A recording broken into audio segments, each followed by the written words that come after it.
Bien hallados y queridos suscriptores, estamos grabando a unas horas un tanto intempestivas, ya saben ustedes que los viernes tengo que esperar a las 12 para que termine el plazo ciertamente de la cuaresma y pueda, porque una de las cosas aparte de no comer carne que hago los viernes es privarme del móvil durante 24 horas. Es una forma también de una especie de sacrificio que hago. Y por ello no pude grabar las críticas que tenía palabradas, algo por lo que, a pesar del señor Pennell, del que habla mucho mi amigo el profesor Manuel Alfonseca, bueno, en realidad es John Wayne el que le dice, no se disculpe usted, señor Pennell. Por cierto, que lo he estado viendo en la película Río Bravo, que me ha gustado mucho volver a ver Río Bravo. Y quería más o menos recomendársela, ciertamente. Quería también, sobre todo, dar las gracias a todas las personas que han visto el vídeo de cuál fue el mejor momento de la historia de Alemania. Francamente, nunca pensé que el vídeo de la historia de Alemania lo fuera a ver mucha gente porque era un tema un poco árido de historia y ciertamente era un tema un poquito más árido de historia y ciertamente pensábamos que a la gente no le iba a interesar tanto y por ello queríamos dar las gracias a nuestros suscriptores y también a la gente que haya podido ver este vídeo. Mi idea hoy es más o menos intentar grabar la crítica del libro del que se va a hablar hoy y luego el siguiente y más o menos dejarlas preparadas para mañana y mañana poder escribir la crítica, pues... espere un segundo, que creo que la tengo por aquí. Y mañana más o menos escribir la crítica de un libro más o menos más cómico, o sea, pero también de alta enjundia y muy interesante como es, a ver, lo tengo por aquí, no, ya, perdonen, sí, el de terapia. Mañana mi idea es leer, por ejemplo, la crítica de terapia. Lamento ciertamente haber puesto ciertamente... Ya saben que José Vaina Castell dice que es mejor que no ponga tantos libros delante para que no me tape la cámara, pero bueno, ya resolveremos ese pequeño problema. La crítica que va del libro que vamos a hablar es ciertamente una novela que nos ha gustado mucho. Es el final de la trilogía de las vestiduras sagradas de mi amigo Jaime Blanch-Queralt. En este caso estamos hablando ciertamente del Tártaro, que es el final de la trilogía, una trilogía brillantemente cerrada por todos. Así que si yo nunca engaño a nadie, si digo que algo ha sido brillantemente cerrado es que el libro ha sido de una gran calidad. Y vamos a crear un poquito de ambiente. Yo creo que ustedes no sé si son apasionados de la mitología griega como la hermana de un servidor que le encanta, pero ciertamente para crear un poco de ambiente y llenarles un poco de... Vamos a hablarles un poquito del Tártaro. Ciertamente, vamos a ver lo que decían los autores de la antigüedad clásica griega acerca del Tártaro. Pues lugar tenebroso en el Hades, tan distante de la tierra como la tierra lo es del cielo. Homero decía esto, yo lo cogeré y lo arrojaré al tenebroso Tártaro, bien lejos, donde más profundo es el abismo.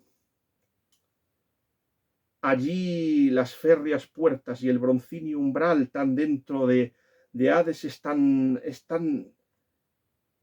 como el cielo dista de la tierra. Y bueno, más o menos esto es lo que más se va a parecer a la novela, la descripción de Homero. Y vamos a hablar la última descripción, que es la más impresionante, es la de Hesíodo, el autor de la Teogonía, y es el autor griego más piadoso y más favorable a los dioses, porque hay un poco de todo en la antigüedad, en la Grecia clásica. Ya saben que la evolución va a cambiar mucho.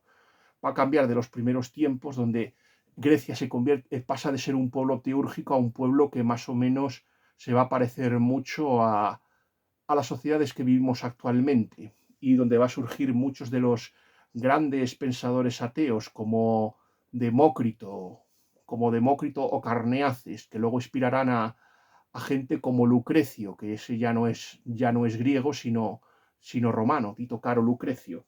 Esto es lo que decía Hesíodo, quizás el autor más piadoso de Grecia junto con Esquilo, del Tártaro. Un yunque de bronce a que bajará desde la tierra durante 9 noches con sus días al 10º llegará al Tártaro. En torno a él se extiende un muro de bronce y una oscuridad de 3 capas envuelta, que envuelve su entrada.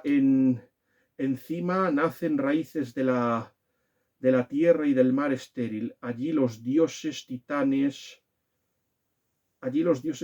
bajo una oscura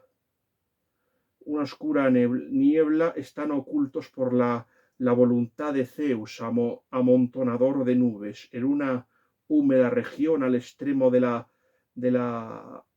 monstruosa tierra.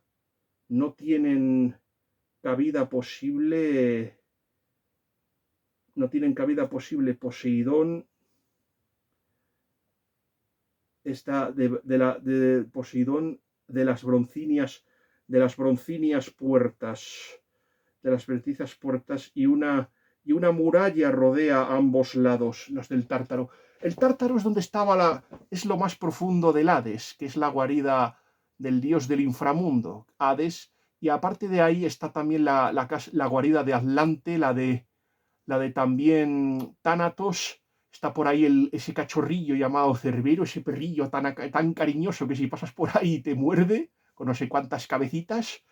Es un lugar temible y más o menos allí se encontraban los peores enemigos de los dioses, y también las gentes más impías y malvadas que haya habido en el mundo. Pienso, por ejemplo, en los titanes, en los gigantes, por ejemplo, en Tifón. Pienso, por ejemplo, en Aloe, por ejemplo, en Ticio, en Sísifo, en Salmonio, que se quiso hacer pasar por Zeus, y en otros, en Tántalo, que llegó a devorar a sus propios hijos, que llegó a ofrecérselos en un banquete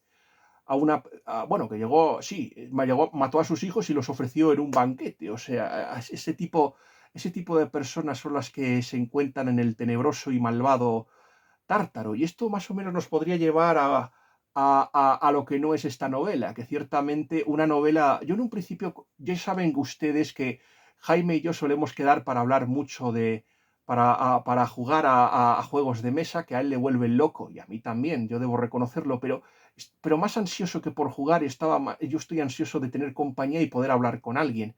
Y una de las cosas que quería en nuestro último encuentro fue hablar de su novela, y me contó cosas muy interesantes que van a hacer que esta crítica sea más interesante. Lo primero que se debe decirles es que hubo algo que no les conté del sagrado de la mente, perdón, sí, pero no sé por qué cada vez que pienso en el sagrado de la mente, pienso en el maestro de la mente. Hay una cosa que lo que no les contamos es ciertamente, para no spoilearles ni destruirles la trama, es que hay un momento en que el hijo del cónsul, el del cónsul golpista, ya saben que el cónsul, yo les recomiendo ciertamente ver mi crítica de El Sagrado de la Mente. Ese cónsul había dado un golpe de estado y se llamaba Sarcos, y quería más o menos traer el paraíso en la tierra, y para ello se basaba en métodos terribles. Como ciertamente este hombre pronto se distaría de sus objetivos originales, que es llevar por medio de la ciencia, traernos el paraíso a la tierra, y más o menos al final lo que ha hecho es construirse una especie de ejército especial que consiguió mediante el Zigurat de Valla, y mediante unas inscripciones. Él más o menos, sin pararse a leer todo lo que decía el escrito, quiso pasar de la fase 1 a la fase 4. Yo en un principio le decía a Jaime, pero Jaime, ¿no se supone que tendría que recorrer todas las fases para que él pudiera más o menos crear a los vigilantes? Me dijo que lo que pasaba era eso, que es como si si tú creas un virus y no tienes no sé qué, la vacuna o no sé. Me dijo algo muy parecido, un ejemplo que más o menos no he sabido explicarles muy bien, pero que ciertamente es enormemente interesante.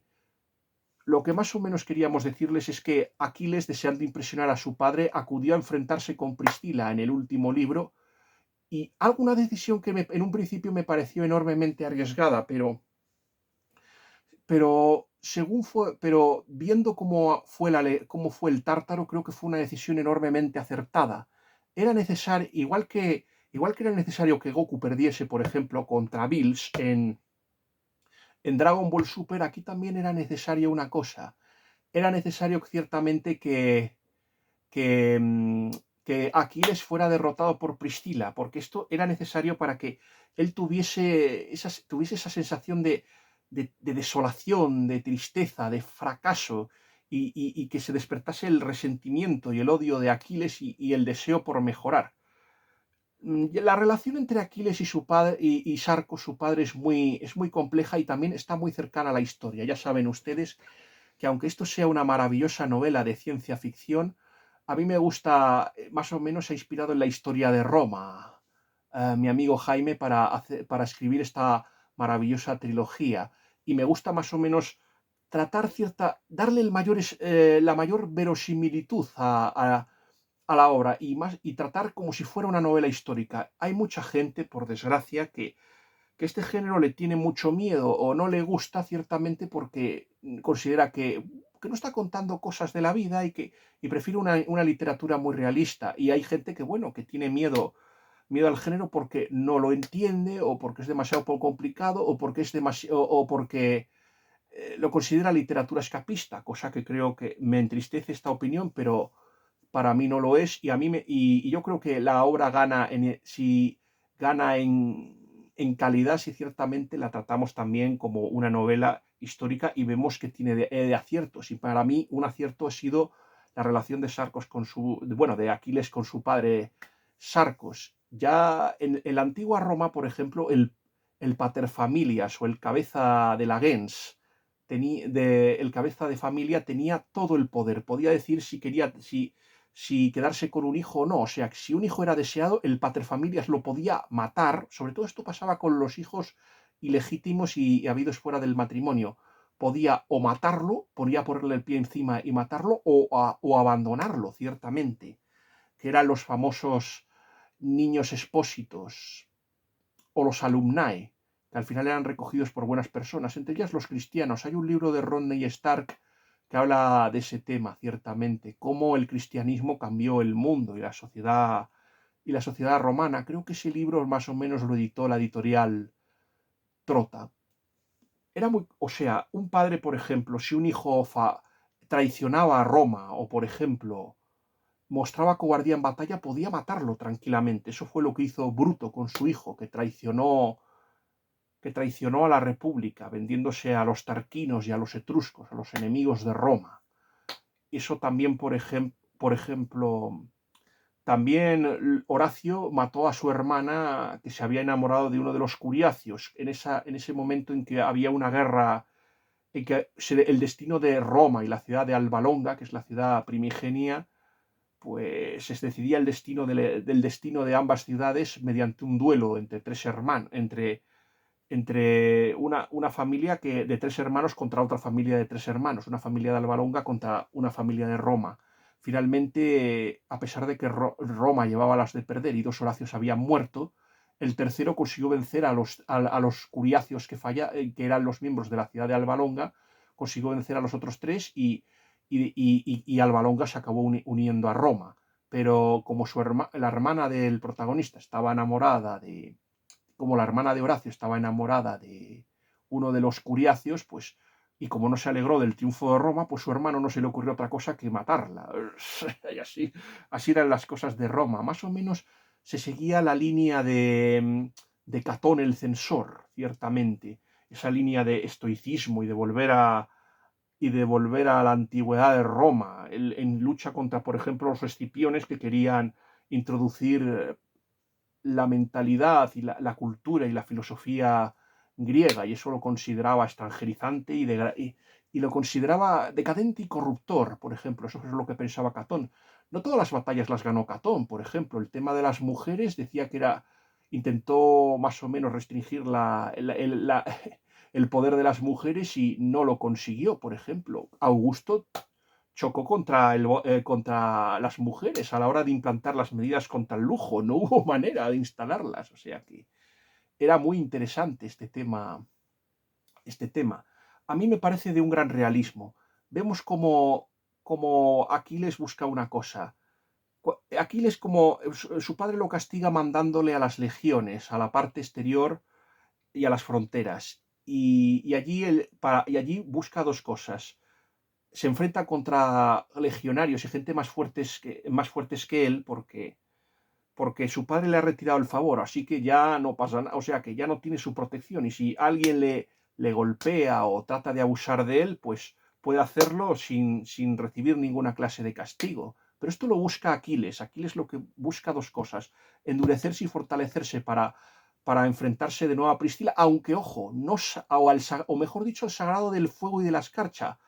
Aquiles de momento no sabe la identidad del sagrado de fuego y de la escarcha. Eso es muy interesante por un tema que más adelante en esta crítica comentaremos. No sabe la identidad de este personaje. La desconoce. Y otra cosa que yo creo que busca es llamar la atención de su padre mediante esos enfrentamientos. Aunque yo creo que el padre está muy orgulloso porque ve que su hijo que ha sido, vamos a ver, eso es un tema que estuvimos hablando Jaime y yo cuando estuvimos ahí decidiendo si íbamos a jugar a Viaje al Centro de la Tierra, o sea, a Jakub Fonsland. Todavía sigo siendo el rey de los Morlocks, pero ya he planeado algo maléfico y maquiavélico. Ya he puesto la capital en la frontera y me he llevado los tesoros de los Morlocks, así que estoy pensando ahora en escaparme de allí. No, pero lo que estuvimos hablando es eso, que yo le comenté siguiendo un vídeo de Ignatius Press, me parece que sobre Henry de Lubac, un libro de Henry de Lubac, que me parece que fue editado por la editorial Encuentro. Le estoy hablando de un tema que la mayoría de los filósofos de la sospecha habían tenido o un padre ausente, o un padre demasiado débil, o un padre demasiado autoritario, y que eso había forjado su personalidad y les había hecho hostiles a la idea de Dios.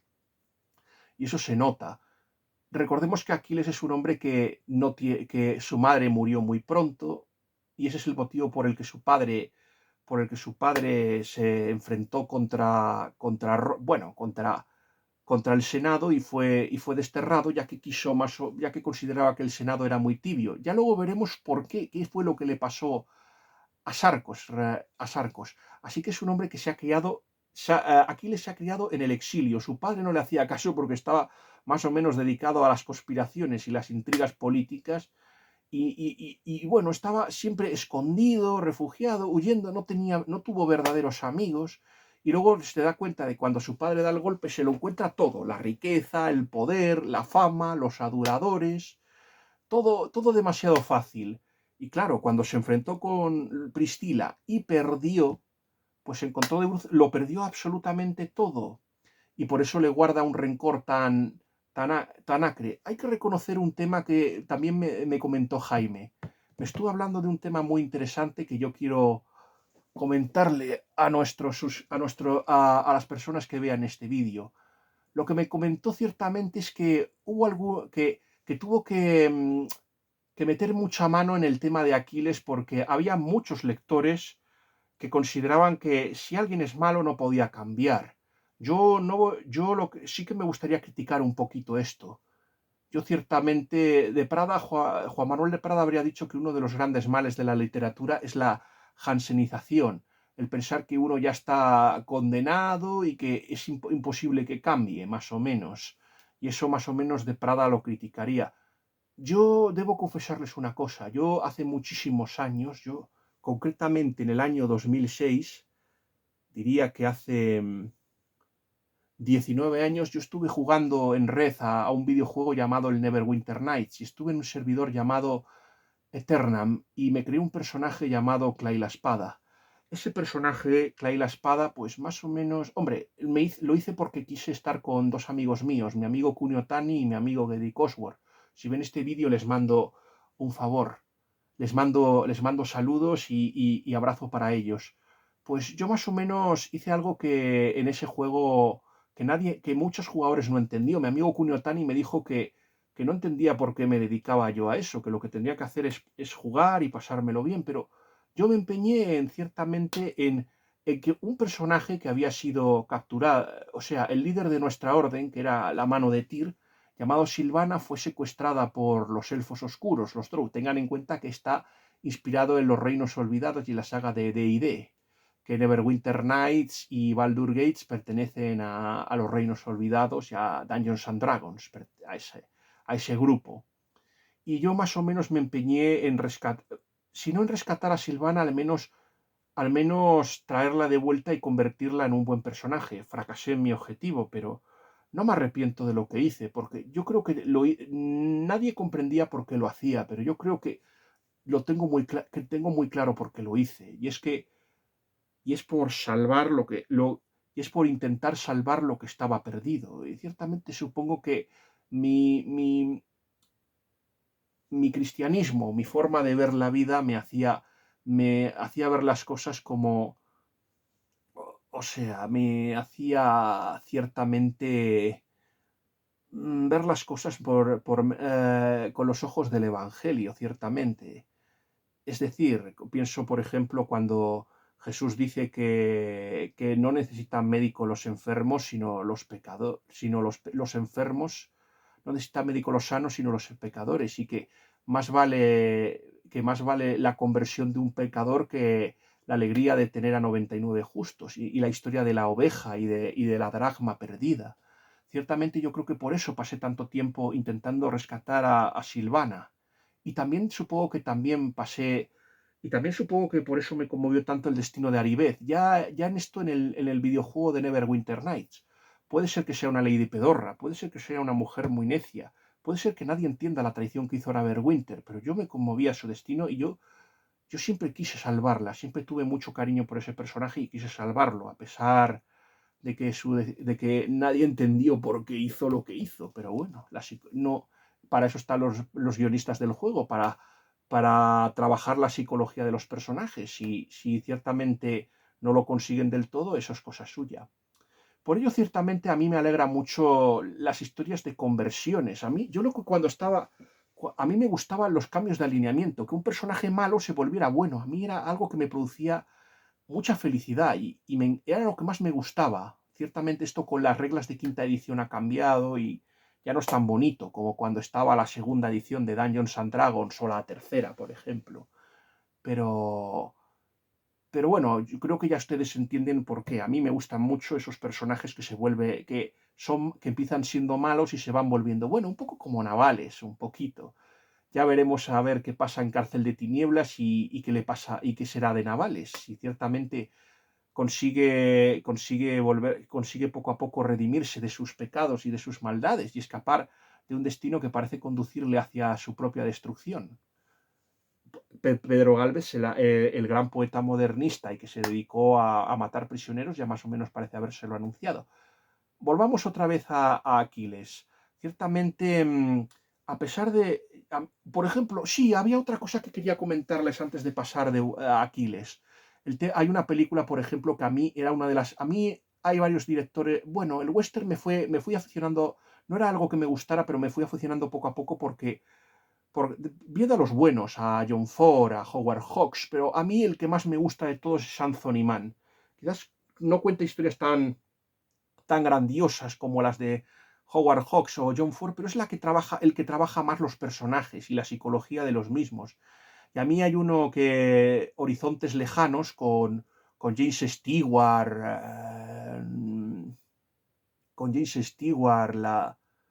esta Julie Adams y Arthur Kennedy, que me gustó, y Rock Hudson, que fue una de las primeras películas de Rock Hudson, que cuenta la historia de un forajido que quiere huir de su pasado y quiere cambiar y abandonar su estilo de vida criminal y se une a una caravana, y luego tiene que lidiar con otro criminal también que parece que quiere seguir sus pasos, pero al final ambos acaban luchando. Ciertamente lo que demuestra esta película es que existe el libre albedrío y que incluso las personas malas, aunque no siempre todas, pero hay algunas que pueden cambiar. Existen las conversiones, la metanoia, y ese es el espíritu del cristiano, que hay gente incluso que ha sido mala pueda cambiar, pueda ser buena, convertirse y ser buena persona. Eso yo creo que es una de las cosas más grandes y más hermosas de la literatura. Y por eso me gusta mucho la historia de Aquiles, que para mí yo creo que es que aunque sea Priscila la protagonista, para mí Aquiles se ha convertido en un auténtico robascenas y en un personaje que puede competir de tú a tú con Priscila. aunque no va a ser el personaje más decisivo, como veremos, pero sí el que va a ser el más simpático de todos y el que se va a llevar.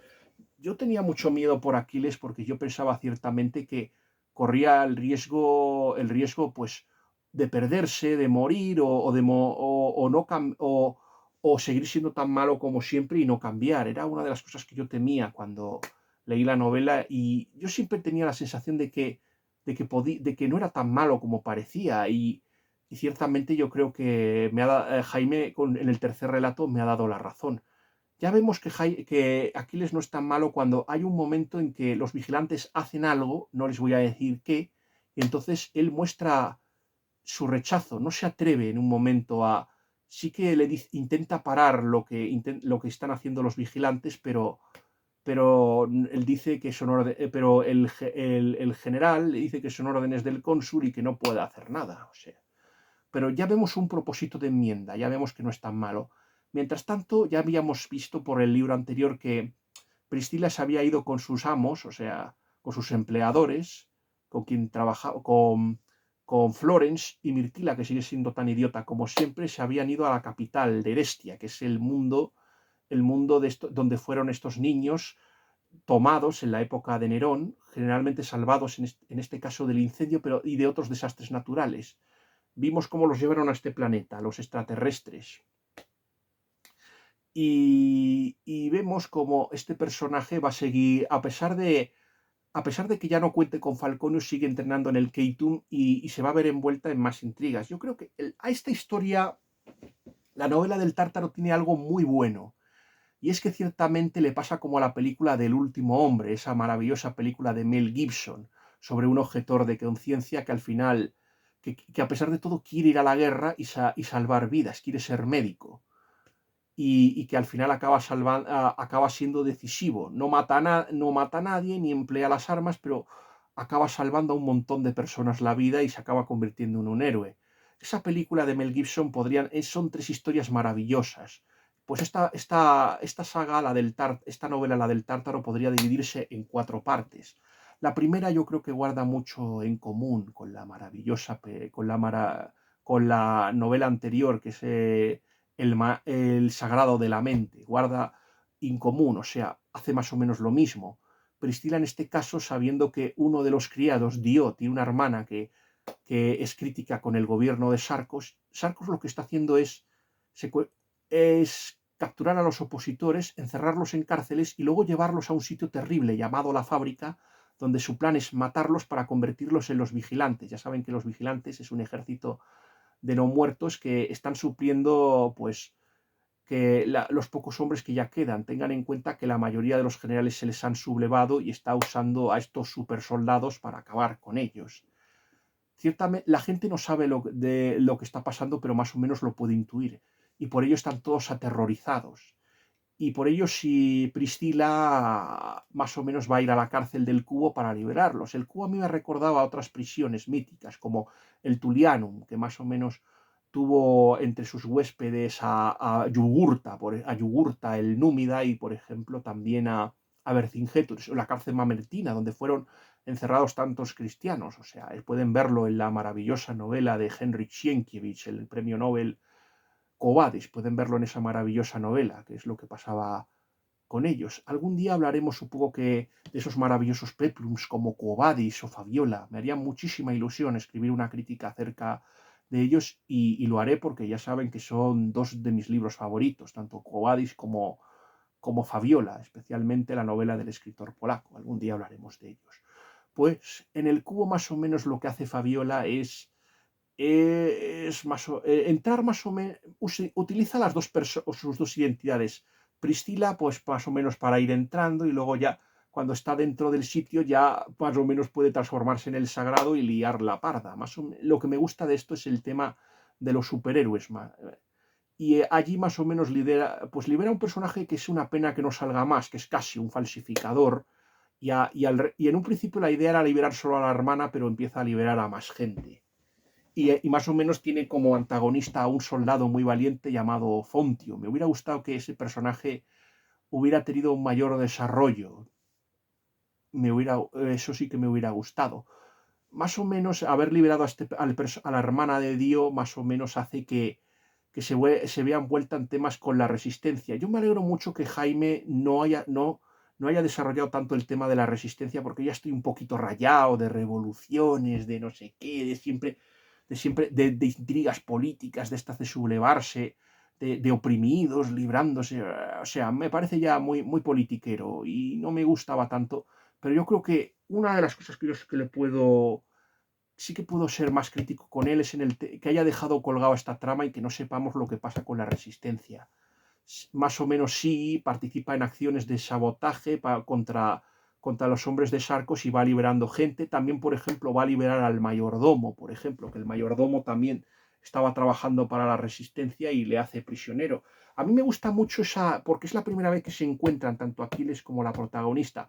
Pero lo interesante es el interrogador. Ese interrogador, por ejemplo, me recordó mucho a un personaje de una saga llamada la saga del Sol Nuevo, del Sol Viejo, de Urth, que es de Gene Wolfe, un escritor de ciencia ficción americano muy complicado y muy difícil, pero enormemente interesante, y es el creador de la trilogía del Atro, el soldado de la niebla, el soldado de Arete, perdón, el soldado de Sidón y el soldado de Arete.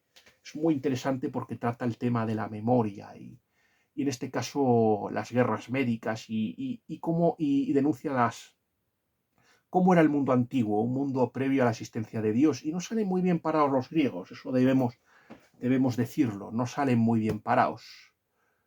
Y es muy interesante. Me hubiera gustado mucho terminar esa saga, y eso se lo dije a Jaime, la saga del Atro. Yo siempre tuve la idea de que el Atro más o menos al final volvía con los persas y que se vería envuelto, por ejemplo, en la intriga de los judíos y en el tema de Esther.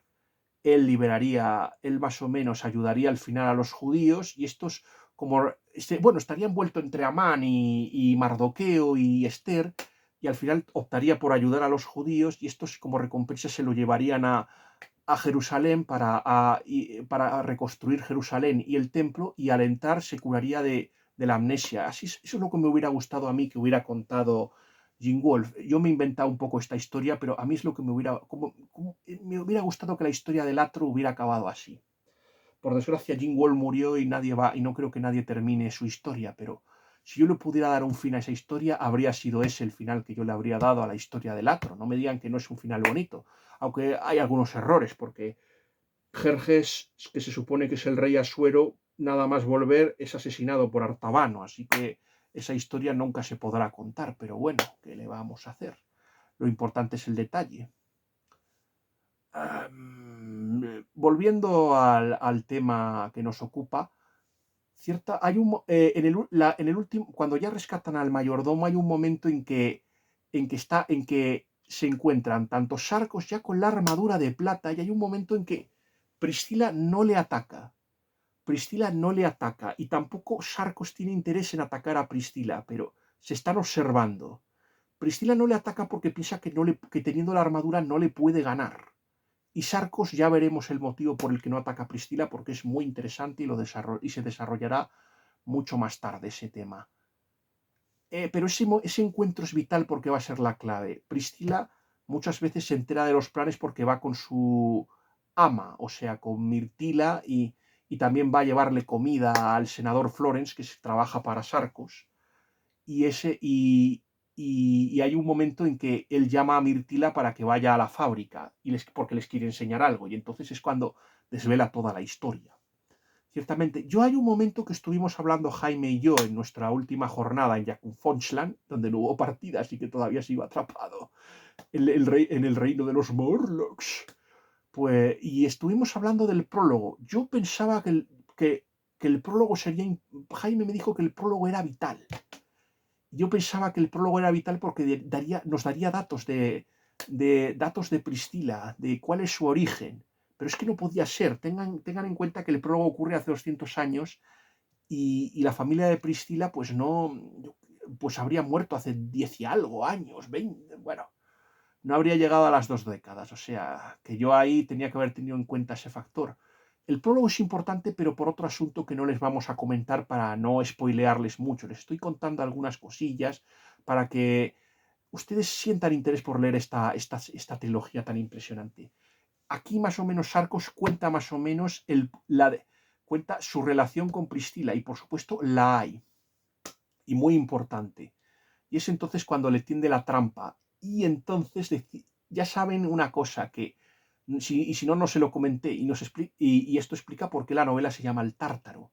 Ciertamente podía haber dos destinos para los criminales: uno, matarlos y llevarlos a la fábrica, y otro, a los criminales más peligrosos, lanzarlos al Tártaro. El Tártaro, más o menos, ya saben ustedes que es el lugar, ya hemos hablado al principio de este vídeo sobre lo que era el Tártaro, y por ello es tan importante, ciertamente, por eso me he detenido tanto en este tema. Pues lo que hace más o menos es arrojar a su mortal enemiga al Tártaro, pero ocurre algo impensado. O sea, caen tanto ella como Aquiles, porque hay una pelea y entonces los dos se enzarzan y se caen los dos. Y entonces ocurre algo absolutamente impensable. Yo ya les dije que más o menos la idea que yo tenía es que esto iba a ser una novela, yo qué sé, como al estilo de las de Alejandro Dumas, o La fuga de Alcatraz, o algo así, una fuga de prisiones, que iba a ser algo así, un drama carcelario o algo. Pero es que es algo mucho más interesante, caballeros, muchísimo más.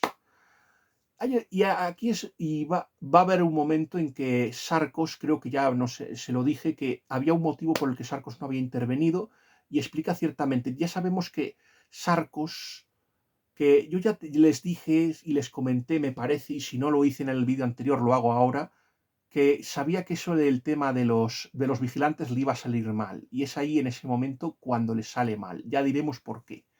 Ocurre algo que va a cambiar, me parece, la historia de Hestia para siempre. Y en cambio, tanto Priscila como Aquiles en un principio van a acabar en el Tártaro. El Tártaro me recordó un poquito vamos a ver, la idea de Jaime parece ser que se inspiró en una serie de novelas muy interesantes de la saga de Star Wars.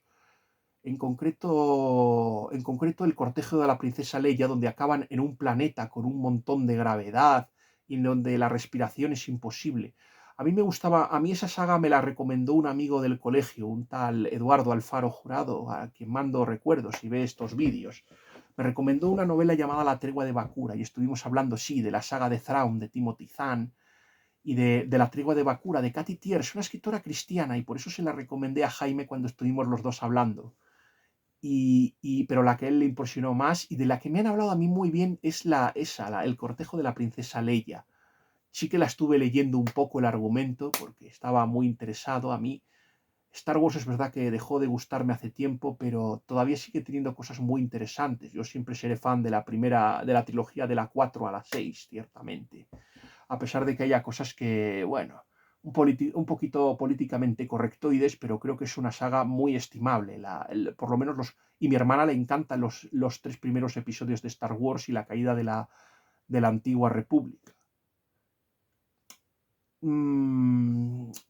Lo que a mí me recordó un poquito esa parte, y se lo comenté a Jaime y le animé a ver esas peliculillas de Doraemon, me recordó una película llamada Doraemon Animal Planet, donde más o menos hay dos mundos, que está el mundo del planeta animal, que van por una especie de gas rosáceo, y entonces, el gas les puede llevar o al planeta animal o a la luna del planeta animal, que es un mundo destruido por las guerras nucleares y contaminado, y está controlado por unas personas llamadas los Nimugen. No les voy a explicar quiénes son los Nimugen, por si ustedes deciden hacerme caso y ver las maravillosas películas de Doraemon. Yo se las recomiendo.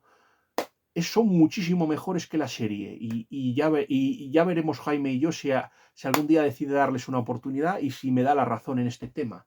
Pues más o menos los dos mundos estaban conectados, y me recordó un poquito a eso. Aparte, ese mundo, bueno, ya saben que Priscila y Aquiles van a estar peleándose. Hay una cosa que no se les dijo. Yo pensaba se lo comenté a Jaime, que al no saber quién era Priscila, o sea, el sagrado de escarcha y de fuego, al pensar que era una mujer se ablandaría, pero no, aquí nada de caballerosidad, nada de apiadarse por ser una mujer. O sea, la galantería brilla por su ausencia. No, aquí ya vivimos los tiempos modernos, y los tiempos insisten que haya igualdad para todo, para lo bueno y para lo malo. O sea, ya no basta eso del burriquito blanco, que es lo que les gustaría a muchos. Pues ciertamente Aquiles y Priscila tendrán una relación muy tormentosa, se llevan a matar, vamos a decirlo así, y van a estar durante gran parte de la novela ahí peleándose. Hay un momento en que no les queda, que sabiendo la hostilidad del planeta van a tener que colaborar, pero hay un momento en que Aquiles la llega, llega a intentar matarla, o sea, aunque se arrepienta más tarde, pero vuelvo a repetir que la cosa no va a ser tan fácil. O sea, la evolución de Aquiles no va a ser tan fácil. Y yo llegué a preocuparme porque pensé que iba a haber momentos en que este personaje no iba a cambiar, que podía morir. Yo hubo momentos en que estaba muy inquieto por él, pero es que ya saben que era mi ojito derecho y le tenía mucho cariño, así que yo deseaba bueno, que cambiase y tuviese un buen final. Y me alegro ciertamente de que así fuere. A este hombre más o menos es encontrado por una especie de tribu de amazonas, que en este caso, a diferencia, por ejemplo, de la saga de Elizabeth Perkins Gilman, sí, una mujer encantadora que escribió sagas de utopías feministas y que luego que cayó en una depresión y luego su marido le pagó un tratamiento para que se curase y luego cuando se curó lo primero que hizo esta señora es darle la patada y abandonar al marido. Así era ella, la señora Perkins Gilman. Por eso no me gusta, por eso me desagradan tanto las feministas, podemos decir. Y también me recuerda un poco a estas novelas de Edgar Rice Burroughs. Por ejemplo, la famosa del mundo de Tarzán, por ejemplo. Me recuerdan un poco a eso. En realidad esto procede también del Henry Rider Haggard, Alan Quatermain, por ejemplo. Ahí, por ejemplo, donde estaba el famoso Zudendis bueno, y también un poco a ella y a Yesa, esos personajes del escritor inglés Henry Rider Haggard, más o menos me recuerda un poquito a eso. Ahí aparece un personaje muy interesante llamado Leo y un pastor que es muy divertido porque, por ejemplo, la tribu está de mujeres y de hombres, en el que hay hombres, pero cada vez están los tíos minados porque hay una especie de helecho que está contaminando el planeta, un helecho muy venenoso, está contaminando el planeta y es muy interesante. Es muy interesante cómo las mujeres aquí no odian a los hombres, sino que al revés, quieren tener los machos más fuertes para poder así tener pareja. O sea, me alegro yo mucho que esto no se haya convertido en una especie de guerra de sexos y en una novela hembrista. Eso sí que me alegra muchísimo, ciertamente. Hay un personaje muy interesante llamado Leo que había sido un antiguo prisionero que también había sido arrojado al Tártaro. No sabemos lo que habría hecho.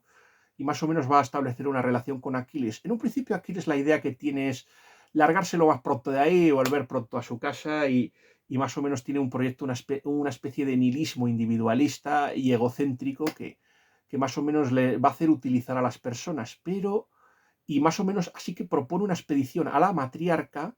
Por supuesto, a Priscila también la encuentran y se la llevan a la tribu. Y al final van a planear, Priscila sabe una cosa, que una de las togas sagradas está en la montaña, y a Aquiles no se le ocurre otra cosa que hacer una expedición a la montaña para liberarlos. Esto me gustó mucho porque esta podríamos ser la segunda parte, la del Tártaro, porque la del Tártaro tiene dos subpartes. Una parte que es la búsqueda de la toga sagrada que hay en la montaña. No les voy a decir cuál es, pero es una toga muy importante que va a ser decisiva para toda la trama. Y más o menos montan una expedición con grupos tanto de mujeres como de hombres y van a tener...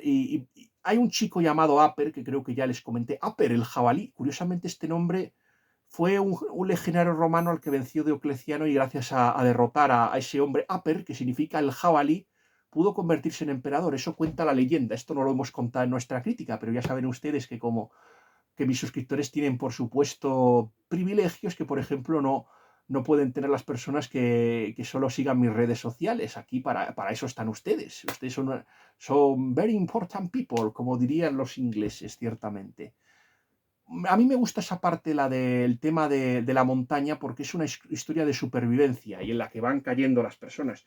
En un principio la idea de Aquiles es, como ya les decía, llegar ahí, apoderarse de la túnica y escaparse, utilizando al sagrado que controle la nueva túnica. Pero va a haber algo que le va a hacer cambiar y que va a hacer que la novela se ponga muy interesante y que Aquiles tome la evolución y que su personaje progrese hacia donde yo quería que progresase, ciertamente. Yo me alegro mucho porque ciertamente veremos que al final los dos personajes van a recuperar sus túnicas. Recordemos que Aquiles es el maestro de la tormenta, que es una toga muy, muy chula también. Y la otra es la maestra de la escarcha y del fuego, o sea, del hielo y del fuego. La evolución, el cambio de Aquiles es tan grande que ya no solo le interesa, ya no solo, ya es verdad que todavía tiene que pulirse un poco y cambiar, pero ya no solo piensa en sí mismo y que una de las cosas que planea ciertamente, ya no solo salvar al pueblo, que ya más o menos lo han hecho gracias a... Es muy interesante quién consigue la nueva toga. El personaje que aparentemente más débil es quien consigue la nueva toga.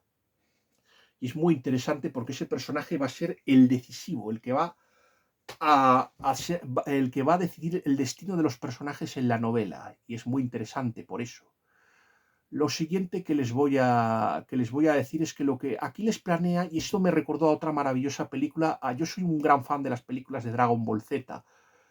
Bueno, había películas de Dragon Ball, luego estaba Dragon Ball Z que podemos dividir en tres partes. La que va de la película de Garlic a los enemigos de fuerza ilimitada, que es la última de esa tanda, y luego está la de los tres grandes Super Saiyanos, la de Estalla el Duelo, que es la de Broly, la más mítica de todas. Luego está la de los Guerreros de Plata, que es la que más le gusta a mi hermana.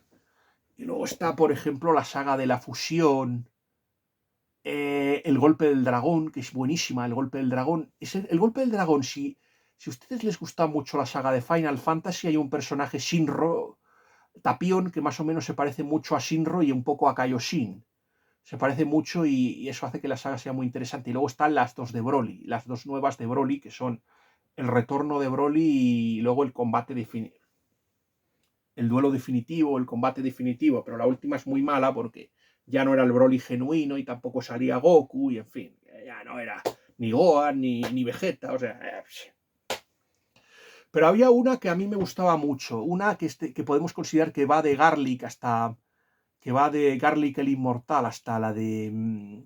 hasta Enemigos de Fuerza Ilimitada. Enemigos de Fuerza Ilimitada también voy a citar a esa película por una sencilla razón, porque yo creo que el último arco de esta novela, que es el tema de los vigilantes, guarda un poco relación con esa película y me gustaría hablarles un poco, pero me recuerda el tema del árbol, que fue el del hecho malvado, que me recuerda un poco a la super batalla. En la super batalla hay hay un Saiyajin malo llamado Turles que se parece a Goku, que vamos, que es igual a Goku, vamos, que más o menos comanda algunos renegados de las tropas de Freezer, va a la Tierra y más o menos planta una especie de árbol que absorbe el poder de la Tierra y que lo utiliza para hacerse más fuerte.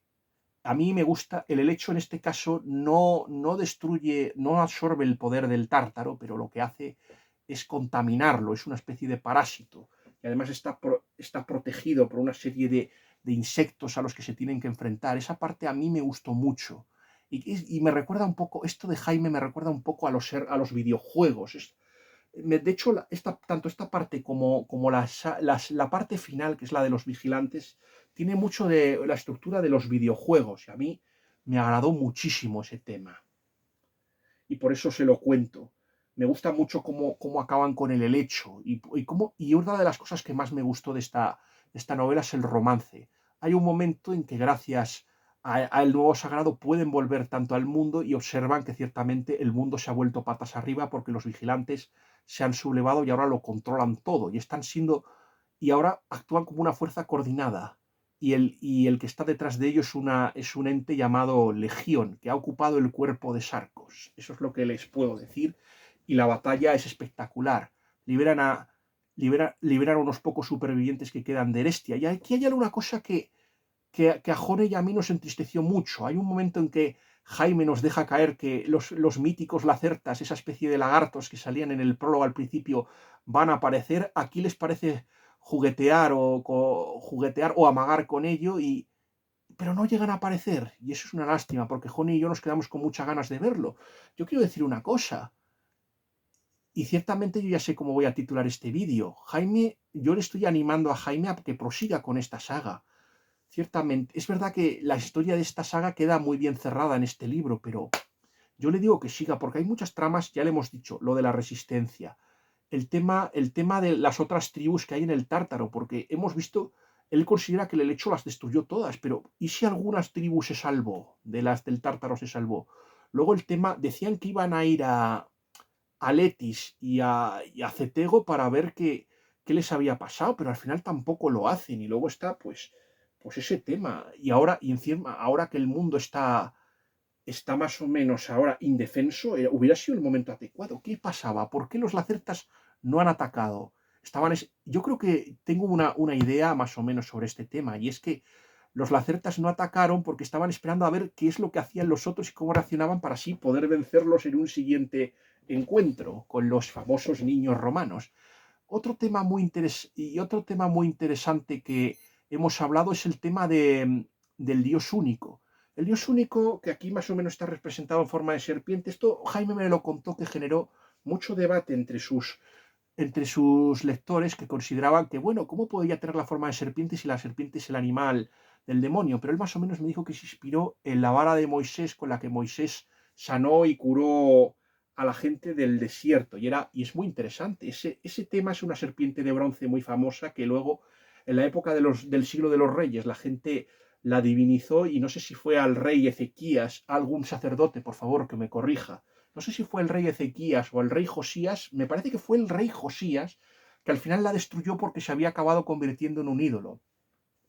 Ya saben que más o menos San Pablo, cuando se dirige a los atenienses, estos se rendían culto a un dios desconocido. Más o menos la idea del dios siempre ha subyacido, tanto en Platón y en algunos de los escritos, siempre la idea ha subyacido. Cicerón también creía en una especie de dios. Debido al estoicismo, Cicerón también creía en una especie de dios único. También en las églogas, por ejemplo, que esto lo ha hablado mi amigo el profesor Manuel Alfonseca en el libro de la mujer eterna, también nos habla de que en la cuarta égloga Virgilio anuncia el nacimiento de un niño que puede ser Jesucristo, que Eusebio de Cesarea considera que es Jesucristo. Y es por ello tan interesante el tema.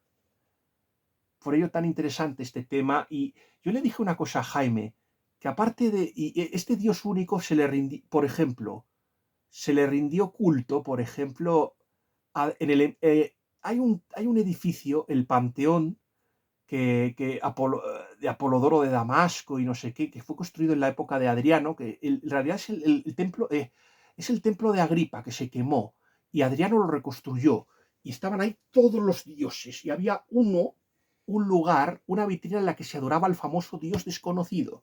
Y ese dios desconocido, su culto se disparó en la época de uno de los emperadores más interesantes. Si ustedes lo desean, pueden leer las críticas de las novelas de Santiago Posteguillo, llamado de Yo Julia, donde habla mucho de estas mujeres, las famosas domnas y las famosas mameas. En este caso, Alejandro Severo fue criado por Julia Mamea. No confundir con Julia Domna, que es la madre de Caracalla y Geta, que luego va a salir en una novela muy interesante llamada Calisto, el Papa Olvidado, de Gilbert Chinoue, que yo les recomiendo muy encarecidamente leerlas, a pesar de algunos errores históricos que tiene, que yo le he encontrado alguno.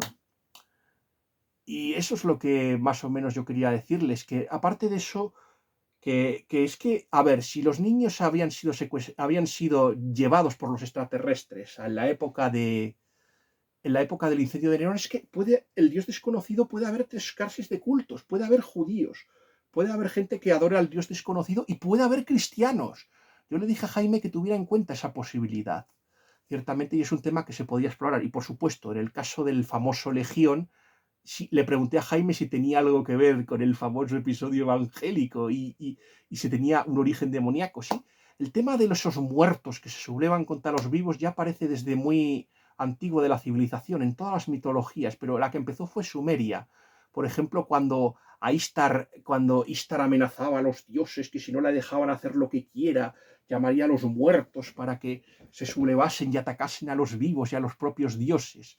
Es ahí, y eso es muy interesante, por eso el tema de también la crítica al transhumanismo, al tema de las mejoras genéticas, eso es enormemente interesante, y por eso me gustó, supongo que tanto esta trama. Les puedo decir una cosa para concluir. Esta trama, hay un personaje que no les voy a decir quién es, pero va a reaparecer un personaje, y el episodio más memorable del segundo libro, que para mí es el Sagrado de la Mente, ese personaje no tiene nada que ver con ese episodio, y por eso no conserva la magia. Lo maravilloso de ese libro del Sagrado de la Mente es que es que más o menos, no les puedo decir, eso tendrán que leerlo, pero me alegro de que Jaime no haya machacado ese recuerdo. Va a haber dos sagrados, y aparte de ese personaje que va a reaparecer, va a haber dos sagrados más. Va a haber dos sagrados más que van a aparecer. Aparte de los tres sagrados que ya les he dicho, hay uno que no les voy a decir quiénes son esos tres sagrados. Eso deberán averiguarlo ustedes. Yo creo que aparte de eso, me gusta el final que le ha dado Jaime. La aparición de personajes como Nicanor y Fontio, que vuelve a reaparecer, me gustó mucho. El tema, bueno, es un pelín más demagogo, pero sí, a mí me parece bien bueno, llega algo más valiente que, por ejemplo, llega lo del año 450 a.C., que es cuando se permite la participación de la plebe en política. Después del 450 se crean los tribunos para complacer a la plebe y para que puedan participar. Pero yo les quiero decir una cosa. La caída de la República no se debe tanto a la aristocracia, aunque la aristocracia tiene parte de culpa por haberse olvidado de la plebe y haber gobernado de forma egoísta, pero generalmente los grandes dictadores que acabaron con los Cayo Mario, Julio César y toda esta gente, lo que hicieron para destruir la República fue apoyarse en el pueblo para poder socavar la República. Eso fue lo que hicieron. Y luego aprovecharon, por ejemplo, yo que sé, todas las crisis que hubo, la crisis de Bruto, lo de Catilina, Clodio, y por ejemplo las guerras entre Sila y Mario, de Sila contra Mario, utilizaron todos esos conflictos civiles para así acabar poco a poco con la República y al final acabar pasando a un imperio, aunque no sabemos qué idea tenía César. Lo más probable es que se contentara solo con ser dictador vitalicio y ya, y nunca sabremos lo que César planeado.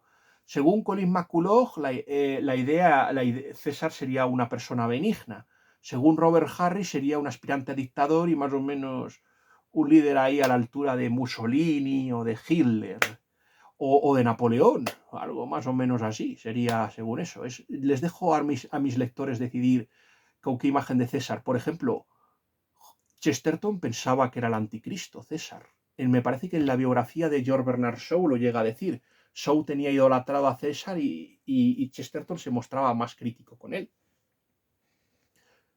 Bueno, aparte de algunas tramas que yo creo que Jaime debería cerrar, a mí esta novela me ha gustado mucho. Creo que Jaime ha conseguido un final extraordinario. Sí, hay una cosa que me gustaría decirles, que ciertamente a mí me gusta mucho, por ejemplo, cómo poco a poco los conocimientos que va teniendo esa civilización, que más o menos a mí tiene algo de las novelas de Keith Robert, de Pavana, más o menos. Me alegra que, por ejemplo, la forma es muy parecida a la de Arthur C. Clarke.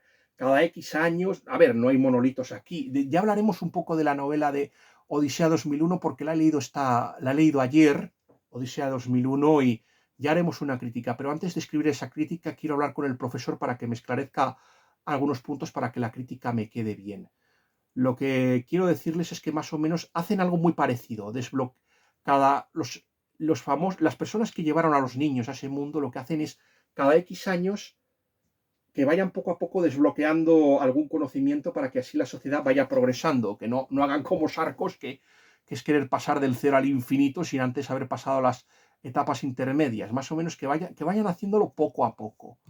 A mí me ha gustado el final, me ha gustado el romance y creo, Jaime, por favor, tienes que continuar esta saga, tienes que continuarla con la Certaso sin ellos. Tiene una idea muy buena que podría unir este mundo con otro mundo, con el de otras novelas que él mismo ha escrito, pero no les quiero hablar más de eso para dejarle a Jaime que el genio vuelva a activarse y para que a ver si algún día nos complace y escribe una cuarta novela. No les entretengo más, yo a esta novela le pongo la máxima nota, 5/5, y creo que va a ser un serio aspirante para por lo menos estar entre los 10 mejores libros. Y ahora ciertamente voy a ver si puedo hacer otro vídeo de la siguiente reseña, que va a ser esta. Va a ser ahora esta, y ahora voy a hacer voy a hacerlo el vídeo, a ver si me da tiempo. Que Dios les guarda a todos, especialmente a nuestros suscriptores.